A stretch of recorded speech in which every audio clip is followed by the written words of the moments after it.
the Democrats and people in the media are trying to make it like, oh, Trump's suing the Des Moines Register because Ann's poll had him underperforming. That's not the issue. Was she paid to do it is the issue. Yeah. Was she coordinating with the Democrats was the issue. So, okay, listen to this, and I want to get your reaction to this.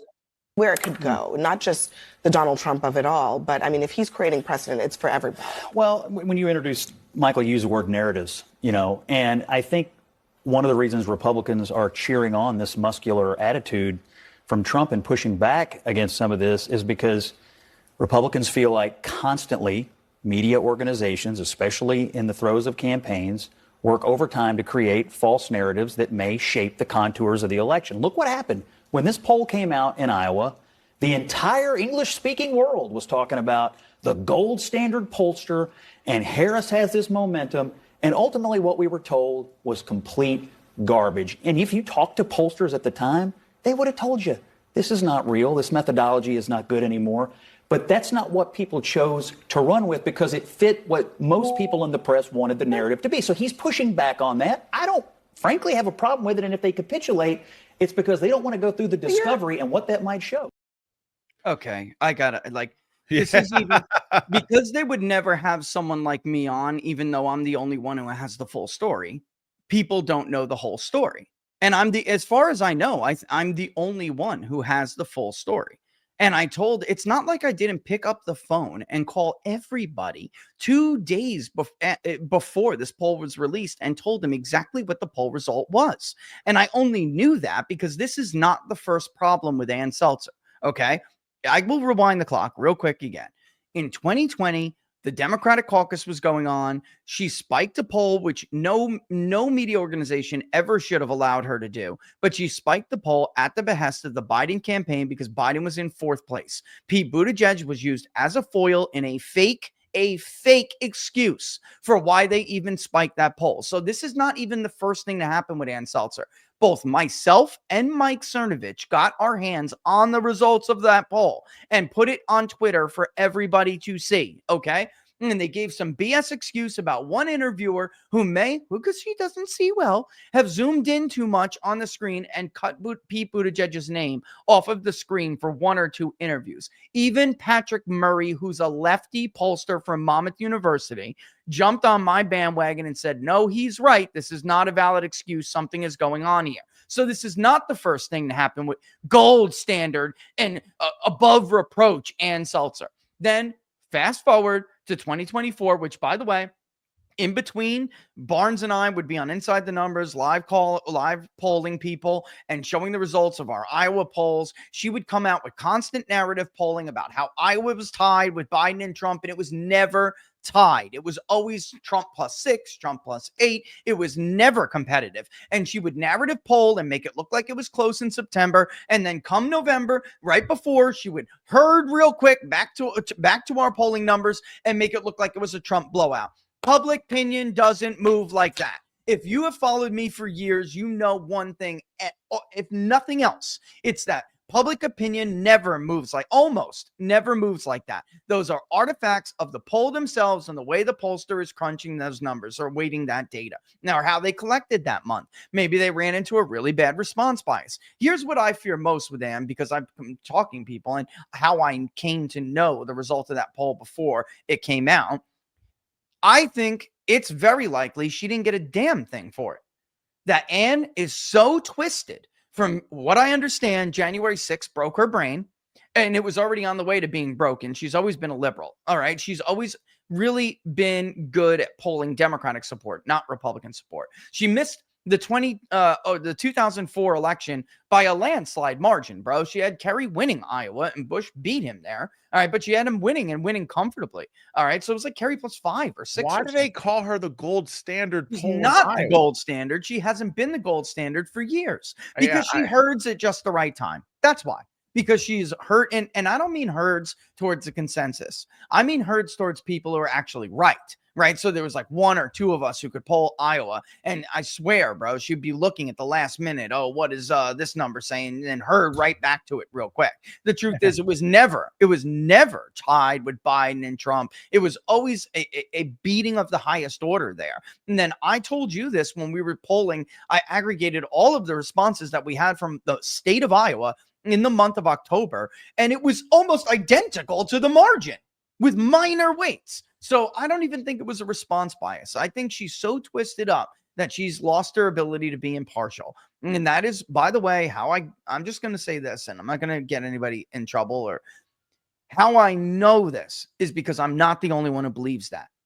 And there have been numerous instances that they have tried to raise, but they couldn't, because Ann's got like a bulletproof reputation. So every time they try to raise concerns that Ann is not impartial, I heard her on the phone talking to Democrats, cackling and laughing about the results. And then when she would try to bring those concerns, they would get shut down in a second, bro. Like shut down in a second. So what do you do when you're in that position?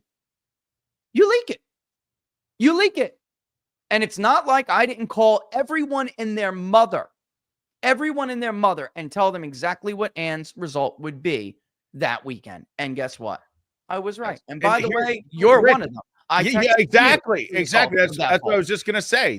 You told me. Exactly what it was. You told me. And what's crazy about this, in Trump's lawsuit, where he goes after the Des Moines Register, he cites a couple of screenshots of Democrat tweets saying, "Wait, do you see this Ann Selzer poll?"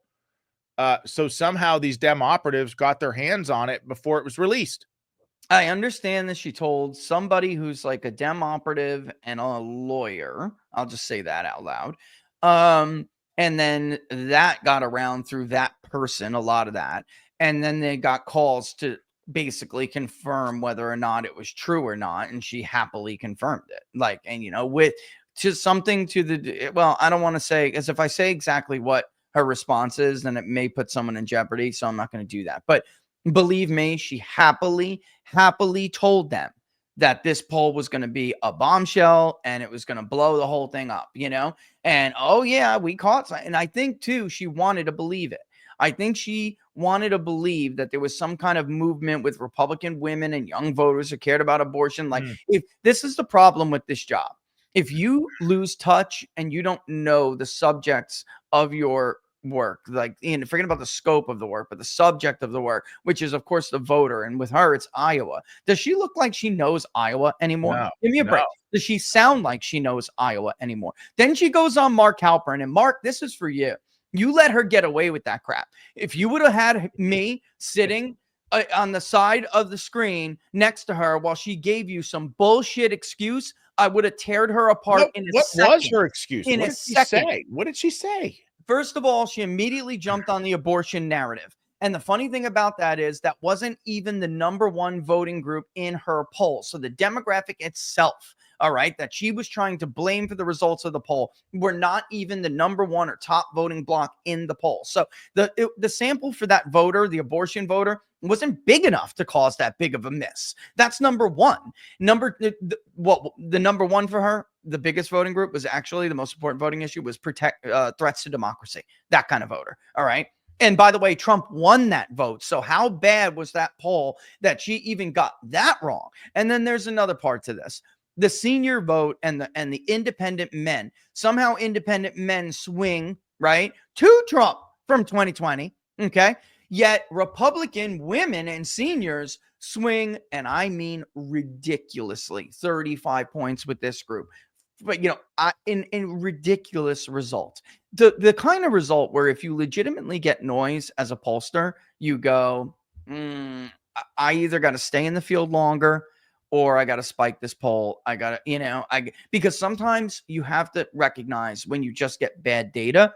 The problem with the way that Des Moines has always done this poll is that if that happens to you, you're screwed. You're out of time. So she's not in the field long enough before the poll is released to know whether or not she experienced a day or two of noise. And this is the problem with people from her wing of the polling industry anyway.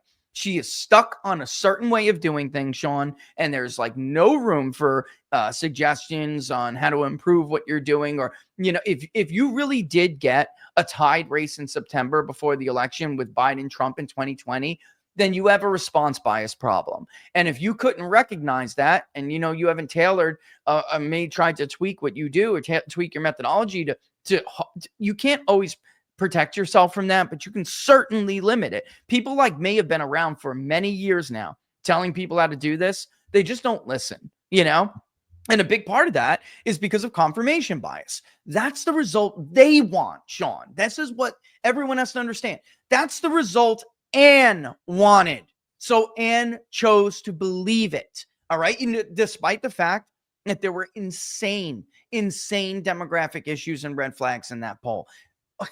Iowa is never going to be D+3 again. All right. Not me and you will probably be old geezers by the time that ever happens. All right. That state is now Trumplican ruby red. Not even, I think Republicans are dumb enough to like lose districts they're not supposed to lose, or lose a governor's race or a Senate race that they're not supposed to lose. But a MAGA Trump party, Trump at the top of the ticket, bro, you don't understand the time we're living in at all if you don't see how Iowa is just totally off the table. And if I got to do this and like spend another hour to explain to Ann her own damn state, then Ann shouldn't be a pollster anymore. But I'm telling you, it's more than just that with Ann anyway. It's more than that. And then she goes on Mark's show and gives this and is a, let's face it, I'm just going to say it. She's a condescending, you know what, to Speaker Gingrich in an attempt to explain herself. Speaker Gingrich, Mark, was not a polling expert. You know, God loves Speaker Gingrich. Everybody respects him, right? But he's not a polling expert. You should have had someone like me or Spencer Kimball from Emerson College who knew immediately when we saw those numbers. He was like, she missed with seniors. So obvious. So obvious. You should have had and by the way, Spencer was right. So he should have had Spencer on, who had a dueling poll that very day that showed Trump up by 10.5. Trump won by 13, homie. Who was right, Spencer or Ann? Should have been Spencer on that, if not me.